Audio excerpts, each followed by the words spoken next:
දැනෙන්න ප්‍රේමණීය වදන් හිතට තට්ටු කළා විඳින්න ජීවිතයේ රස තැන්මට පුරුදු කළා අහන්න හිතුණා ඔබ ළඟට එවිත් පුරුල් වෙලා කියන්න නැවත වද හිතා හිතක එකඟ වෙලා මගේම දෝ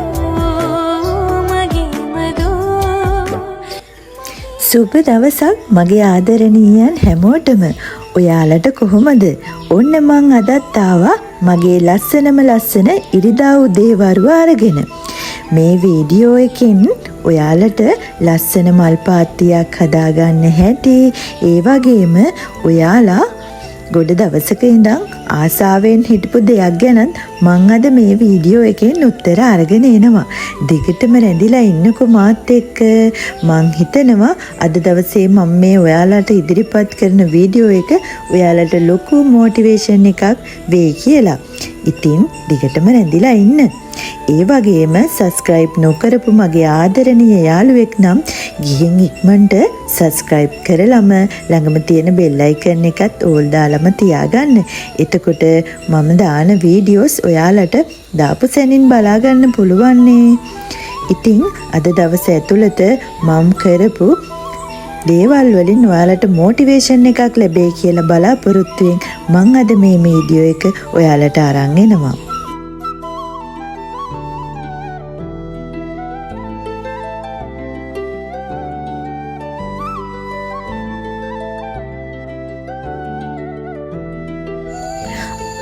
අද අගෝස්තු 9 වෙනි ඉරිදා උදේ වරුව තමයි මේ ඔයාලා දකින්නේ.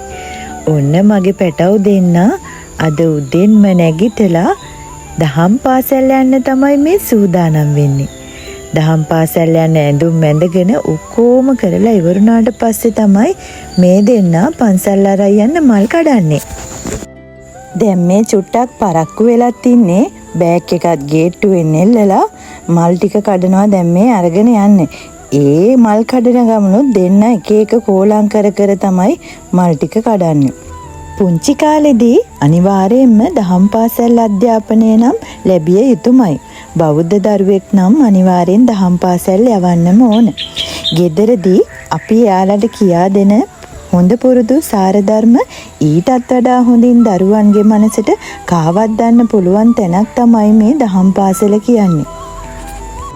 අද සමාජයේ දරුණු අපරාධ සිද්ධ වෙනවනේ. දෙමව්පියෝ ඝාතනය කිරීම, අඹදරුවෝ ඝාතනය කිරීම, හොරමැරකම් කරන මේ පුජ්‍යලීන් එක දවසක්වත් දහම් පාසලකට නොගිය පුජ්‍යලීන් ලෙසට සනාථ වෙලා තියෙනවා. පාලි ධර්මයේ ඉගෙන ගන්නවාට වඩා ජීවිතයට අවශ්‍ය සාරධර්ම මැනවින් පොගුණ කරන තැනක් තමයි මේ දහම් පාසල. ඉතින් ඔයාලගේ පුංචි පැටවුනුත් තාම දහම් පාසල් යන්නේ නැත්නම් අනිවාර්යෙන්ම දහම් අධ්‍යාපනයට යොමු කරන්න. ඔයාලට දරුවෝ දහම් පාසලයකට යොමු කළාට පස්සේ මාස 2-3 ගියාට පස්සේ දරුවගේ වෙනස ඔයාලටම තේරෙයි.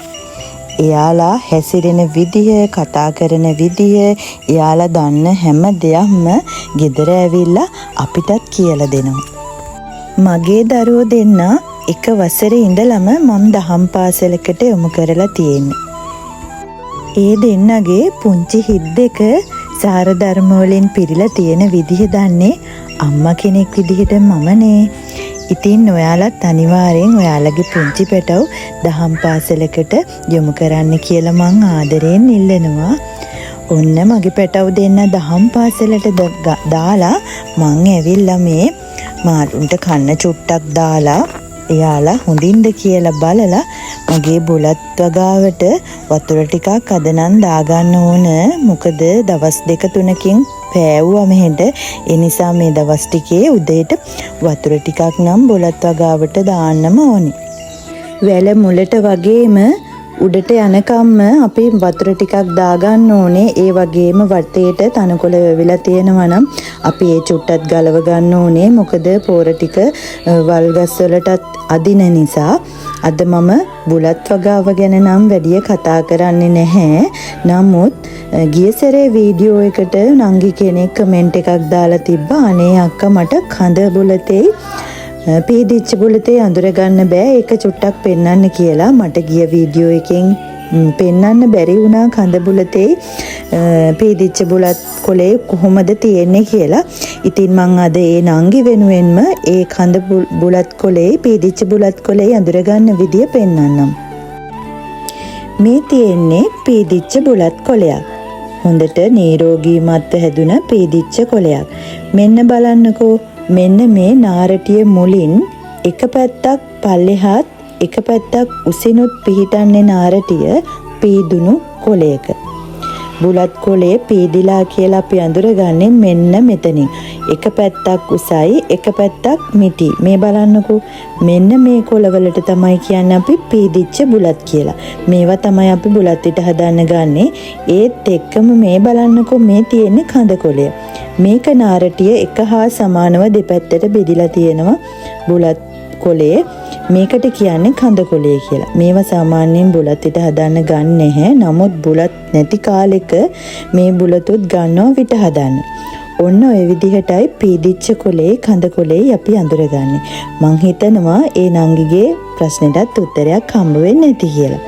ඊට පස්සේ මම ගියේ ඉස්සරහා මගේ මිදුලේ පාත්තිවල වල් තනකොළ වැවිලා තියෙනවා හරියට. අද චුට්ටක් කිරිද දවසේ ඒ චුට්ටත් උදුරලා දාන්න තමයි මම කල්පනා කළේ. ඔන්න ඔය විදිහට මම පාත්ති අස්සේ තිබුණ වල් පැල ඇටි ඔක්කොම ගලවන්න තමයි මේ සූදානම් වෙන්නේ. ඒ අතරේ මම කල්පනා කළා මිදුලේ මගේ පොඩි හිස් අවකාශ තියෙනවා ගොඩාක්. පාත්තියක් ගහන්න ඕනේ කියලා කල්පනා කළා. ඉතින් මම හිතුවා මම පාත්තියක් සකස් කරගන්න විදිය ඔයාලත් එක්කත් ෂෙයා කරගන්න.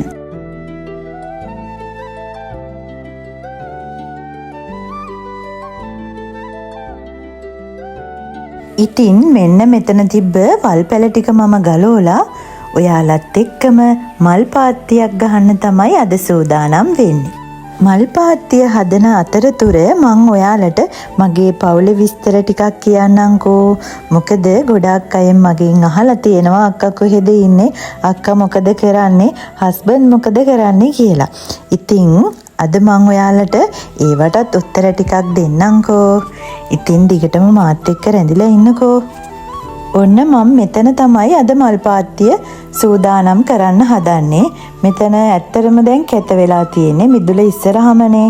ඒ නිසා මම මෙතන පාත්තියක් ගහන්න තමයි අද සූදානම් වෙන්නේ. ඉස්සෙල්ලාම මෙතන තිබ්බ මල් පෝච්චි ටික මං අයින් කරගත්තා. ඒ වගේම මේ උඩ පාත්තියේ හිටවල තියෙන මල් ගස් වලත් සවුත්තු වෙච්ච කොළ ඔක්කොම කපලා අයින් කළා. වල්ගස් ඇදිලා තියෙනවා ඒවත් අයින් කළා. ඊට පස්සේ කොළ රොඩු ඔක්කොම අස්සේ තිබිච්ච ඒවත් ඔක්කොම සුද්ධ කරලා මෙතන ඉස්සෙල්ලාම සුද්ධ කරගන්න ඕනේ. ඊට පස්සේ තනකොළ ටික ඔක්කොම මෙතන තියෙන අයින් කරන්න ඕනේ පහත්තිය ගහන හරියේ. ඔන්න ඔය විදිහට මම දැන් මේ තනකොළ ටික ඔක්කොම සුද්ධ කරගන්නවා පාත්තිය හදාගන්න ඒරියා එකේ. මම මේ පාත්තිය හදාගන්න අද පාවිච්චි කරන්නේ ගඩොල්. ගඩොල් එකතු කරලා පාත්තිය හදාගෙන මේකට කොම්පෝස් පොහොර ටිකක් දාලා මල් පැල ටිකක් ඉඳගන්න විදිහ ඔයා බලාගෙන ඉන්නකෝ. ඒ ගමන් මං අද ඔයාලට මගේ පවුලේ විස්තර ටික කියන්නම්.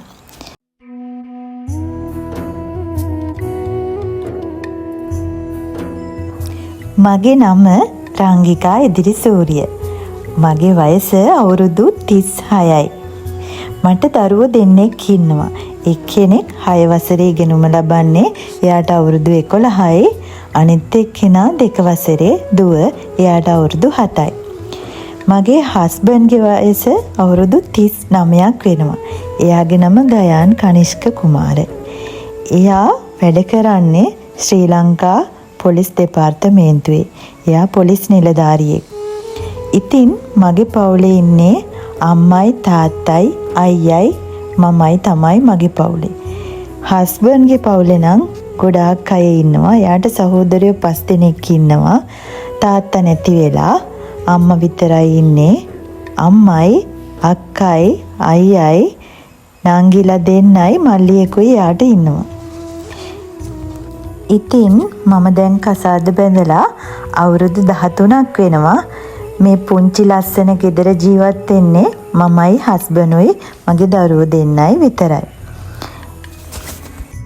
මේ විදිහට පුංචියට ලස්සනට ගියක් දොරක් පිළිවෙලට හදාගෙන ලස්සනට ජීවත් වෙන්න අවුරුදු 13ක ඉඳන් මමයි හස්බන්ඩුයි ගොඩාක් මහන්සි වුණා.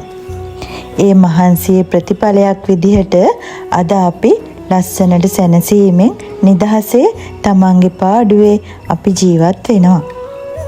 විවාහ ජීවිතයට ඇතුල් වෙනකොට මටයි හස්බන්ඩ්ටයි කියලා කිසිම දෙයක් තිබුණ නැහැ.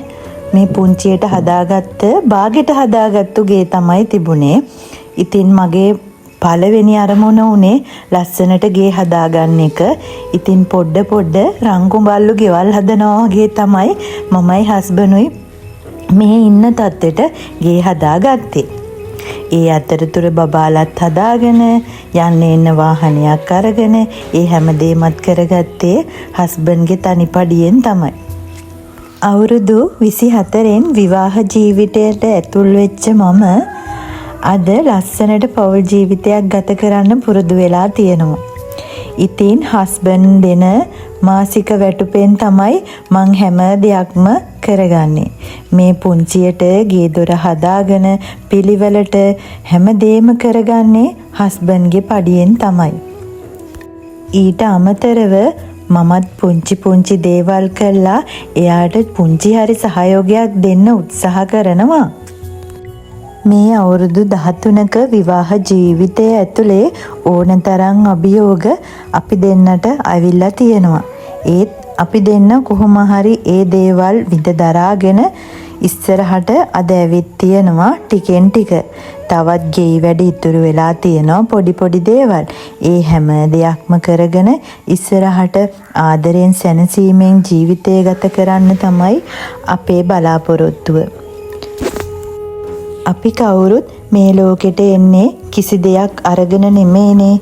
අපි ඒ හැමදේම උත්සාහයෙන් අදිෂ්ඨානයෙන් කැපවීමෙන් හදාගන්න ඕනේ. එහෙම තමයි මමයි මහත්තයයි අපේ ජීවිත පටන් ගත්තේ.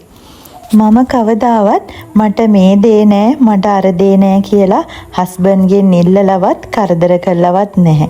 අපිට මේ දේ තිබුණා නම් හොඳයි අපි කවදා හරි මේ දේ හදාගමු කියන අදිෂ්ඨානයෙන් තමයි මම හැමතිස්සෙම හැමදේම කළේ. මට ඉස්සෙල්ලාම තිබ්බ එකම අරමුණ තමයි පුංචියට ලස්සනට පිළිවෙලට ඉන්න ගෙයක් හදාගන්න එක. ඊට පස්සේ දරුවොත් හදාගෙන ඒ ලස්සන ගෙදර ලස්සන පෞල් ජීවිතයක් ගත කරන එක තමයි මගේ එකම බලාපොරොත්තුව තිබ්බේ. අද ඒ විදිහට මම මගේ ජීවිතේ ඉස්සරහට ගෙනියනවා. තව ලොකු බලාපොරොත්තු හීන ඕන තරම් තියෙනවා. ඒ දේවලුත් හිමින් ඉෂ්ට කරගන්න කැපවීමෙන් අදිස්ථානයෙන් ඉස්සරහට යන්න තමයි මගේ එකම බලාපොරොත්තුව. ඉතින් ඔන්න ඔය විදිහට කතාවෙන් කතාව මම මේ චූටි ස්පයිඩර් ප්ලාන්ට් වගේම වෙන જાතියක් මේ ප්ලාන්ට් එක. අන්න ඒවා මේ පාත්තිය දිගටම හිටව ගන්නවා. ඔන්න බලන්නකෝ මං ඉස්සෙල්ලාම කොම්පෝස් පස් ටිකක් තමයි මේ දාන්නේ. දාලා ඒ පැල ඉඳව ගන්නවා ඒ දිගටම ලයින් එකක් විදිහට. එතකොට පාත්තියට අමෝතු ලස්සනක් එනවා.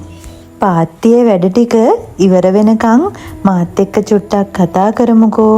ඉතින් ළමයි මට ඔයාලට කියන්න තියෙන්නේ අපි අංග සම්පූර්ණ මිනිස්සු නෙමේ. අපි කාගෙත් පොඩි වැරදීම් අසාර්ථක වීම අඩුපාඩු තියෙනවා.